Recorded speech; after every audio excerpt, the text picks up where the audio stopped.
Hallo Weltenbummler, für uns geht es jetzt auf die Isla Margarita. Die Isla Margarita heißt so viel wie die Perle der Karibik. Wir sind sehr gespannt, eine Insel in Venezuela und die Venezolaner schwören auf diese Insel. Wir freuen uns auf Mandy und Thorsten, die beiden haben uns eingeladen zu sich nach Hause.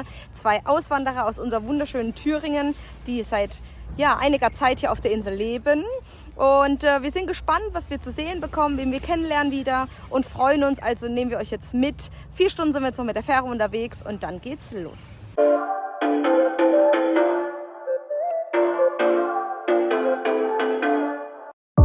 Wir verlassen mit unseren Motorrädern das Festland von Venezuela und begeben uns mit der Fähre von Cumaná nach Punta de Piedras auf die Isla Margarita. Die Isla Margarita ist mit ihren 1000 Quadratkilometern die größte Insel von Venezuela. Sie gehört zu den kleinen Antillen und liegt 40 Kilometer nördlich des Festlandes im Karibischen Meer.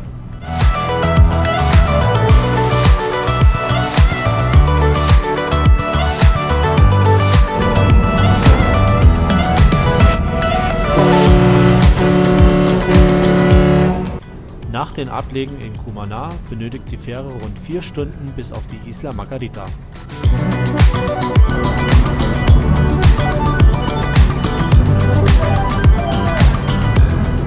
Wir genießen die Überfahrt und nutzen die Zeit, um uns etwas auszuruhen.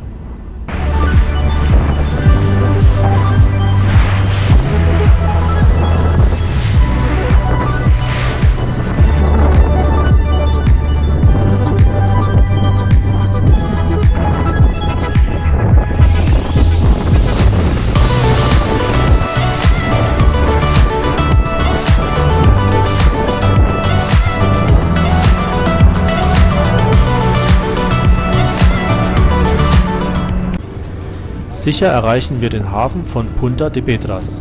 Wir verlassen das Hafengelände und wollen uns auf den Weg in Richtung Paracachi machen.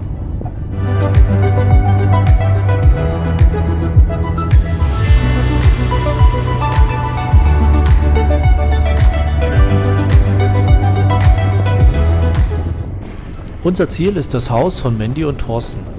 Die beiden Thüringer haben vor ca. 2 Jahren das Land verlassen und leben nun auf der Isla Margarita. Sie haben uns zu sich eingeladen.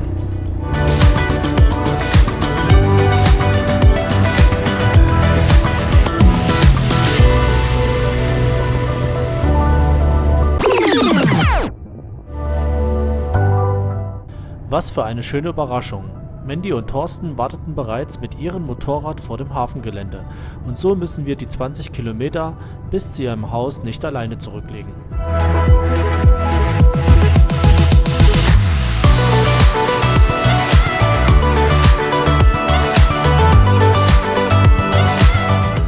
Die Begrüßung ist sehr herzlich, denn obwohl wir in der Heimat nur einige Kilometer auseinander wohnen, sehen wir uns hier auf der Insel zum ersten Mal.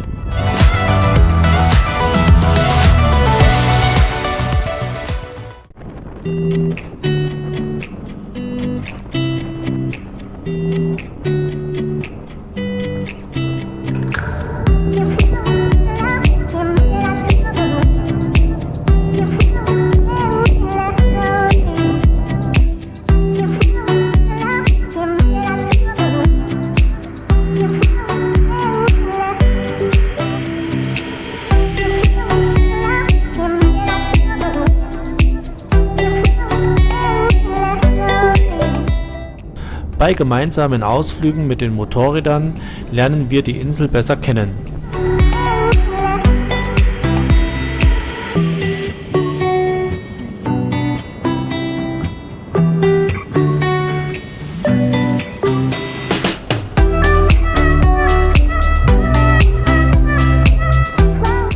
Vorbei geht es an malerischen Karibikstränden und durch wunderschöne bunte Dörfer.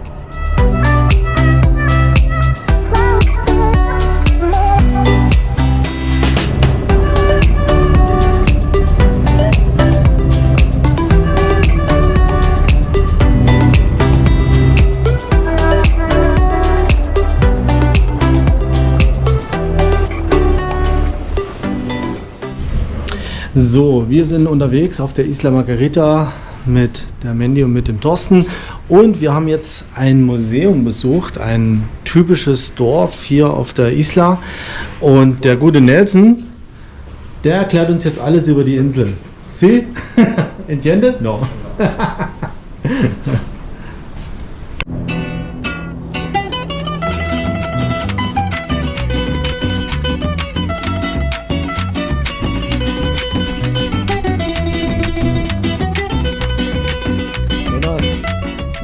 Das Inselmuseum gibt uns einen Einblick über das Leben auf der Insel seit der Entdeckung durch Christopher Columbus.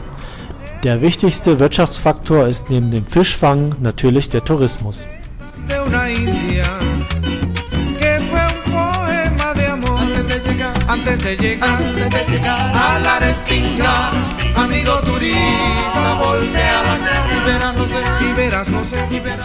Hier bekommen wir auch einen Einblick über die Verarbeitung des Zuckerrohrs. Der Caña, so wird die Zuckerrohrpflanze genannt, wird zu Guarapo gepresst. Dieser Saft kann dann weiterverarbeitet werden zu Rohrzucker oder natürlich zu Rum. Lo elaboras nuevamente en jugo y entonces tomas jugo líquido. ¿Ves? Pero aquí está sólido. Sí, yo, also, verstanden? Als erstes wird es gekocht, abgeschöpft, dann wird es hier reingemacht. Wenn es dann wird es nochmal ausgetrocknet, dann wird es in die Bottelchen hier reingemacht. Richtig trocken gemacht, bis es das hier ist. Der Pantalon. Das, was hier drum ist, ist auch vom Zuckerrohr die Pflanze. Also was da auch vergenommen ist, ausgequetscht, wird schon vergenommen. Und damit kannst du dann wieder, wenn du es klein machst, wieder mit Wasser mischt, kannst du jedes Mal dir Guarapo machen, sag mal, was wir ja schon gesagt haben, typisch mit Limon oder noch. Papelón, genau. De ahí donde sale el papelón con limón. Sí, eso. Pero también aquí sale la melaza. Melaza. La melaza es como un sirope. Ich kenn's schon. Un sirope, sí. Este sirope Zucker. se pone a fermentar con levadura. Y con este sirope, llévalo, guárdalo para tomar ahorita ron. Mitnehmen? Sí. Este sirope se pone a fermentar con levadura y se deja que fermente hasta que se mete en estas pailas y se le pone fuego por debajo. Ese producto comienza a hervir nuevamente y se convierte en un estado gaseoso. Gas.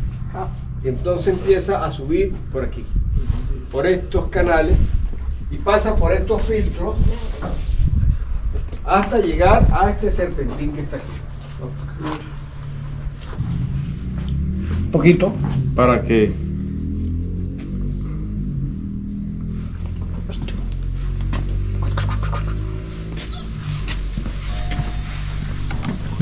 Olor. Wir laufen gerade durch die Stadt von La Asunción und jetzt schauen wir uns die älteste Kirche von Südamerika an und hier sind wir mit der Mandy und den Thorsten unterwegs. Die beiden haben uns Asyl gewährt und ja, wir dürfen jetzt mit denen zusammen die Insel erkunden. Sehr cool. Vielen, vielen Dank.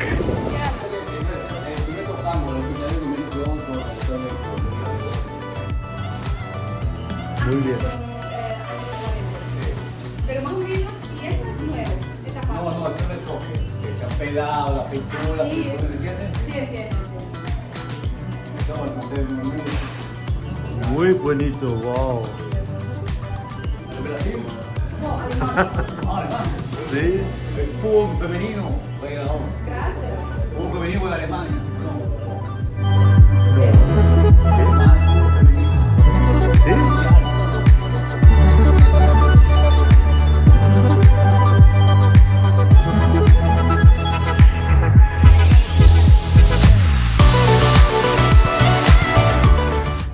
Neben Obst und Gemüse, welches hier auf den Märkten immer frisch angeboten wird, decken wir uns auch mit frischem Fisch in den kleinen Fischerdörfchen ein.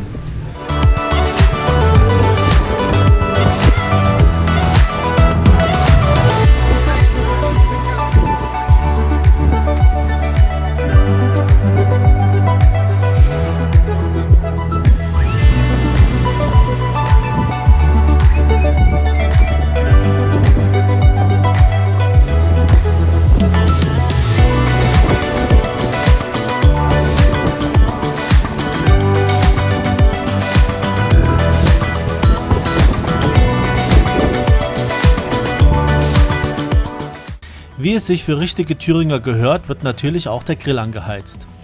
Die Bratwürste sind zwar nicht der Standard, den wir von Fuchs oder Straube gewohnt sind, aber dennoch schmecken sie ganz gut. Ja, schauen wir einfach mal. Musik habe ich schon angemacht. Es gibt ein gutes Polar. Zum Wohl.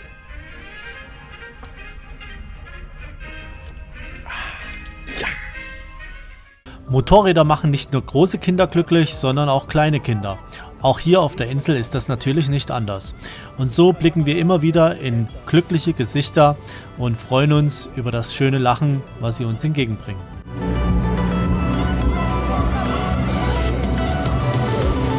Nosotros viajeros de Alemania. La moto es de Alemania.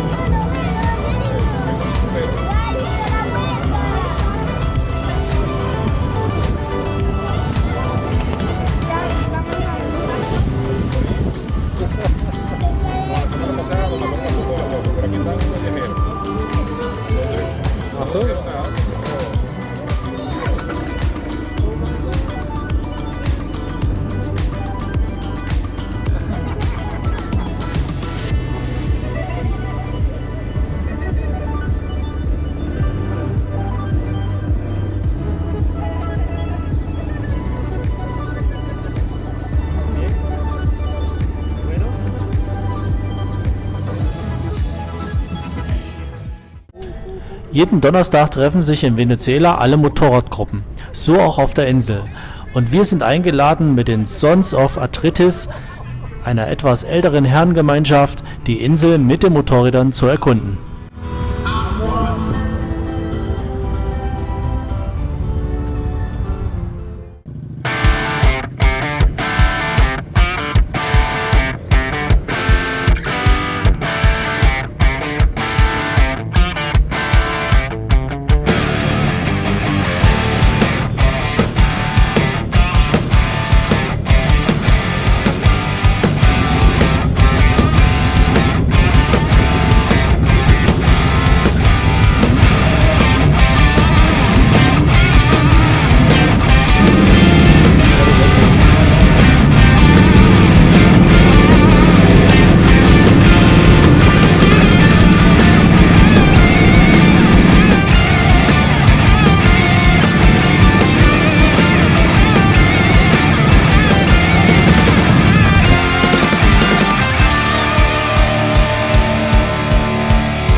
Wir erkunden die Insel nicht nur mit unseren Motorrädern.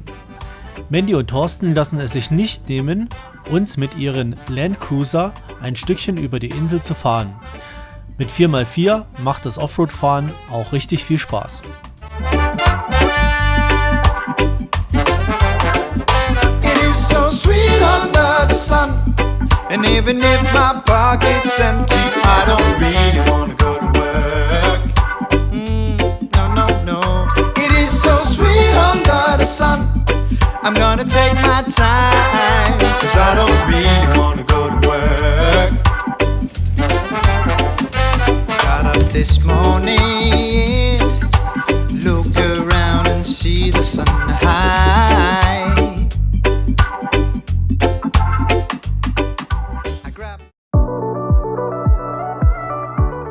Wir tauschen den 4x4 wieder ein gegen unsere Motorräder und decken weiter auf eigene Faust die Insel.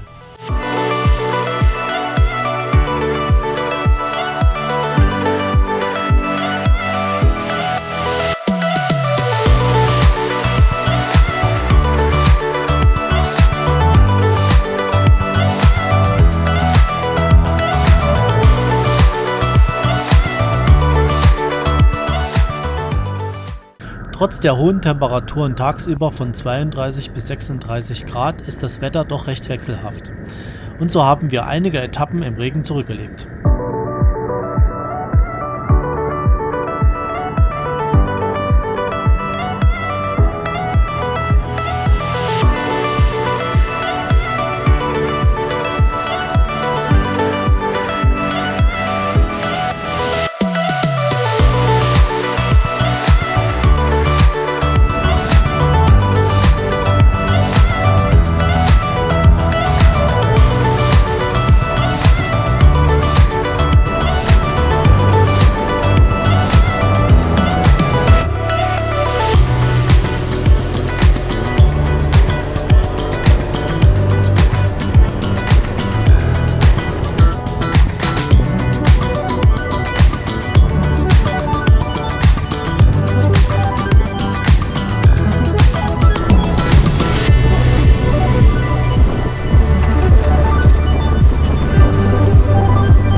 buenas.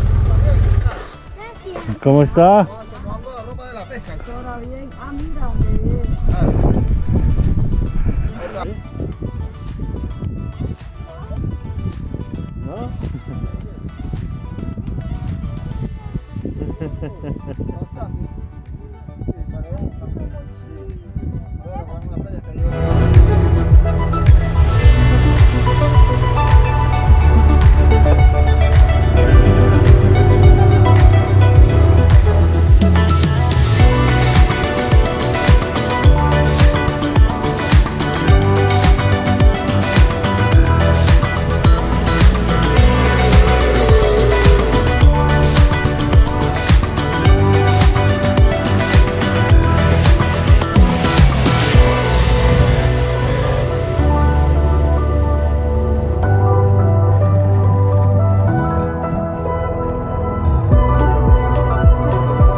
Zwei Wochen lang durften wir die Gäste von Mandy und Thorsten auf der wunderschönen Isla Margaritas sein.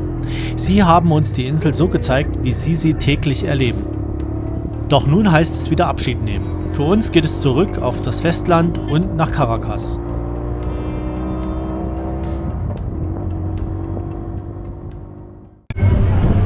So, wir sind jetzt im Hafen von Puerto de Piedras und das ist unsere Fähre, die uns wieder zurück aufs Festland von Venezuela bringt.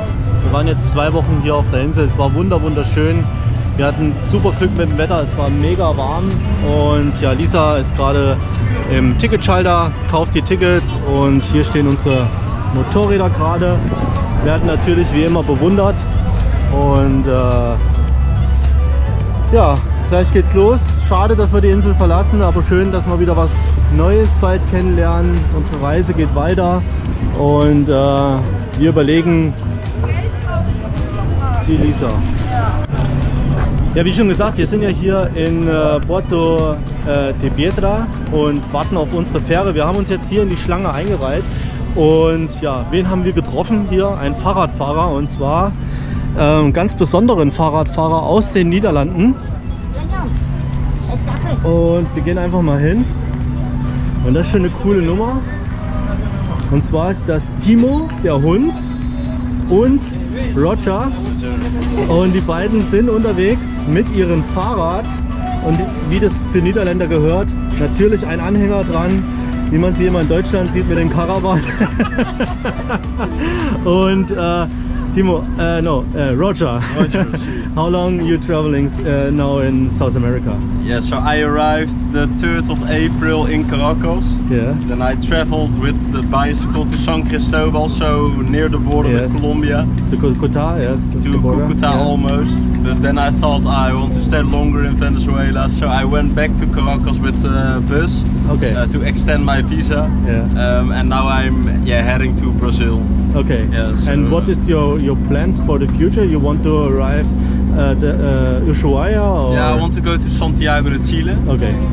That's the goal. But I don't plan too much, you know. Perfectly. No plan is a good because plan. Because sometimes the plans change and then, you know, so I just go with the flow and I plan like 1 week maybe in front. Yes. Because I need to yeah, I need to check where I can sleep and those kind of things because I don't like to camp on the street or those kind of things. And you take posadas and all the stuff of friends? No, so now I'm going to Cumaná. I can stay there with a guy via someone I know here in Isla de Margarita. Yeah.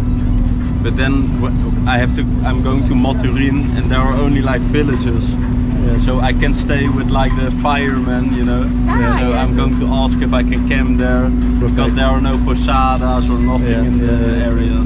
So you want to enter Brazil by the Gran Sabana? See by Gran Sabana. Yes. So, wow.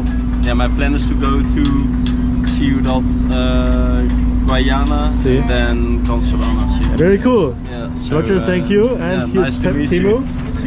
Timo, what you saying about traveling with some bicycle? He doesn't speak, only speaks Dutch. Yes. Ja, und hier nochmal das Gefährt. Muy bien.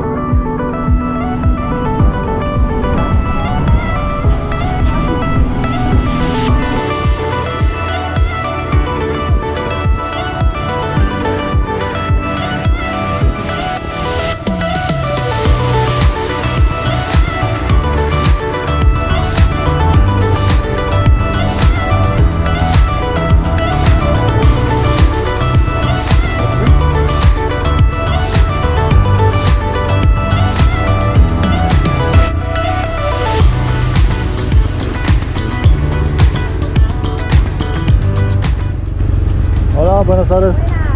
Bueno, ¿cómo están ustedes? ¿Se llevan en los bolsos?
Ciao.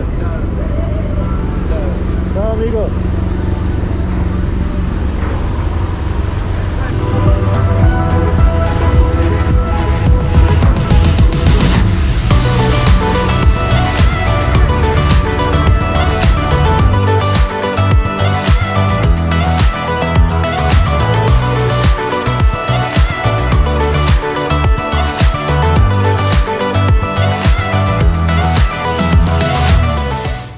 Wir hoffen, ihr hattet wieder Spaß, unser Video anzuschauen, uns ein kleines Stückchen auf unserer Reise zu begleiten und wenn ihr Spaß hattet, wenn es euch gefallen hat, lasst uns einen Daumen nach oben da oder vielleicht sogar ein Abonnement und ja, bis bald ihr lieben Weltenbummler. Tschüss!